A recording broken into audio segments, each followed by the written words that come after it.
এখানে ক্লাস শিশু থেকে 4 পর্যন্ত বাচ্চারা আছে। ওরা অনেক কিছু জানা অজানা আছে। যেরকম ধরেন ওরা ক্লাসে পড়ে, তার বাইরে অনেক এরকম অজানা অনেক কিছু আছে, তা আমরা শিক্ষা দিয়ে থাকি। 64টি ঘর আছে, তার ভিতরে 50টি আছে ঘরে শিশু আছে। তারা অনেকে বিভিন্ন পড়ালেখা থেকে বঞ্চিত, তা আমরা এখানে শিক্ষা দিয়ে থাকি। আমি 7 দিনের নাম বলতে পারি: শনিবার, রবিবার, সোমবার, মঙ্গলবার, বৃহস্পতিবার, বুধবার, বৃহস্পতিবার, শুক্রবার।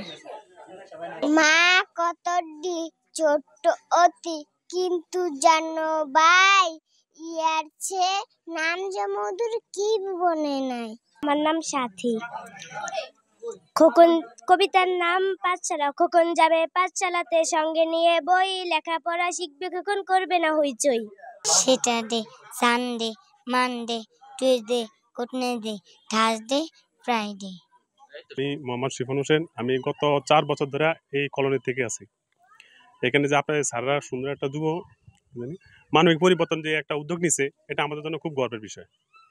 কারণ আমাদের যে ছেলে সন্তানগুলি এই জায়গায় অনেক সময় কি স্কুল থেকে অনেক দূরে যাইতে হয়, দূরে থেকে আসার পরে বিকাল টাইমে প্রায় ফ্রি থাকে, তখন তারা দুশো মাত্রায় তখন আমাকে স্যারে যে স্কুলটা দিছে, স্কুলটার কারণে অনেক পোলাপান পড়ার জন্য মানে আগ্রহী। আর তাদের জন্য সরকার ছাক আর মানবিক পরিবর্তন থেকে যারা যে মনে করেন সাহায্য সহযোগিতা দেন, তাদের বই, খাতা, পেন্সিল, অনেক সময় অনেক পোলাপানি কিছু থাকে না, যেটা যদি সরকার যদি প্রশাসন যদি আমাদের যদি সাহায্য সহযোগিতা করে, তাহলে আমরা একটু খুশি হইতাম। আপনারা আমাদের সন্তানদের লেখাপড়া শিখাইতেছেন, এটা আমাদের মধ্যে অনেক খুশি। আমরা অনেক ধন্যবাদ আপনাদেরকে। সরকারে যদি আমাদের আরো একটু ভালো সহযোগিতা করতো, তা আমাদের সন্তানের আরো ভালো মানুষ হইতো। কিন্তু এখানের স্কুল তো অনেক দূরে, তখন কাছের স্কুল আপনারা যে স্কুল করতেছেন, আমরা অনেক খুশি হয়েছি। বা আমরা বলতাম যে সরকারের যে আমাদের ছেলে মেয়েদেরকে মানুষ করার জন্য আরো কিছু সাহায্য করতে বললাম। এই জায়গায় স্বাস্থ্য, খাদ্য, এরপর যোগাযোগ ব্যবস্থা নাই বললেই চলে। তো আমরা পরিবর্তন যুব উন্নয়ন সংস্থার উদ্যোগে নিয়েছি পরিবর্তন মানবতার স্কুল, যেটা আমাদের 2টা স্কুল চলমান রয়েছে, এবং আমরা সামাজিক কার্যক্রম আরও অনেক করে থাকি। গরিব অসহায় মানুষের পাশে থাকি, ব্লাড নিয়ে কাজ করে থাকি। আপনি জানেন যে এই শিক্ষা থেকে বঞ্চিত শিশুদেরকে শিক্ষার আওতায় আনার জন্য আমরা এখন ডিজিটাল যুগে এই শিক্ষার আওতায় আনার জন্য আমরা 2টা পরিবর্তন মানবতার স্কুল চালাচ্ছি। তা আপনাদের সকলের দোয়ায়, ভালোবাসায় যেন শিক্ষা থেকে কোনো পোলাপান যেন বঞ্চিত না হয়, তারা যেন ছোটবেলা থেকে কোনো কর্মে না ঢুকে, তারা যেন শিক্ষার আওতায় আসতে পারে। আমরা এই উদ্দেশ্যেই দ্বীপ জেলায় ভোলায় আমরা 2টা পরিবর্তন মানবতার স্কুল দিয়েছি, যেন শিক্ষার আওতায় সকল শিশুরা চলে আসে। আমাদের ভবিষ্যতে চিন্তা আছে যে আমাদের 7টা উপজেলা আমাদের এই পরিবর্তন মানবতার স্কুল আমরা চালু করব। আমরা যদি সমাজের বিদ্যমানরা যদি এগিয়ে আসতো, তাহলে আমরা এই সুবিধাবঞ্চিত শিশুদেরকে আমরা আরও শিক্ষার মান আরও বৃদ্ধি করতে পারতাম। তাদের অনেক কিছু প্রয়োজন হয়, যেমন আমরা তাদেরকে বই, খাতা, পেন্সিল, রাবার, যত কিছুর প্রয়োজন হয় আমরা সকল কিছু তাদেরকে বিনা টাকায় দিয়ে থাকি।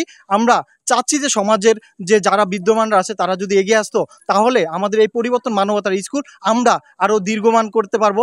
আমরা প্রত্যেকটা উপজেলায় আমরা এই স্কুলগুলো চালু করতে চাই। তাই আমি সবাইকে আহ্বান করব, আপনারা আমাদের সাথে সংযুক্ত হয়ে আমরা যেন এই পরিবর্তন মানবতার স্কুল, আমরা যে তরুণ এমন যুবকরা মিলে যেভাবে কাজ করতেছি, এইভাবে আপনারা সবাই এগিয়ে আসবেন। আমরা যেন এই স্কুলগুলো, এই মানবতার কাজগুলো আরও অনেক দূর এগিয়ে নিয়ে যেতে পারি। আপনাদের সকলের দোয়া ও শুভকামনা আমি আশা করছি। তারা লেখাপড়ার জন্য এই মানবিক উন্নয়ন যে সংগঠন যে একটা কর্মসূচি হাতে নিয়েছে, এটা অত্যন্ত প্রশংসনীয়, এটা সময়োপযোগী।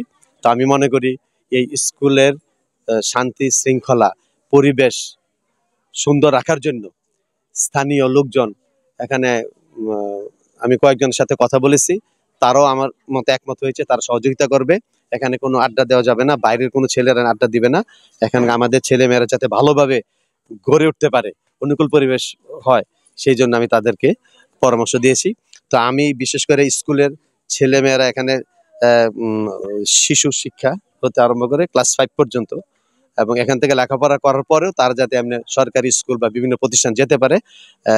এখানকার যে টিচার বিশেষ করে নিজের পরিচয়, নিজের নাম বলা, বাবার নাম, ঠিকানা, তারপরে সপ্তাহের নাম, ইংরেজি মাসের নাম, বাংলা মাসের নাম, মহরম মাসের নাম, এবং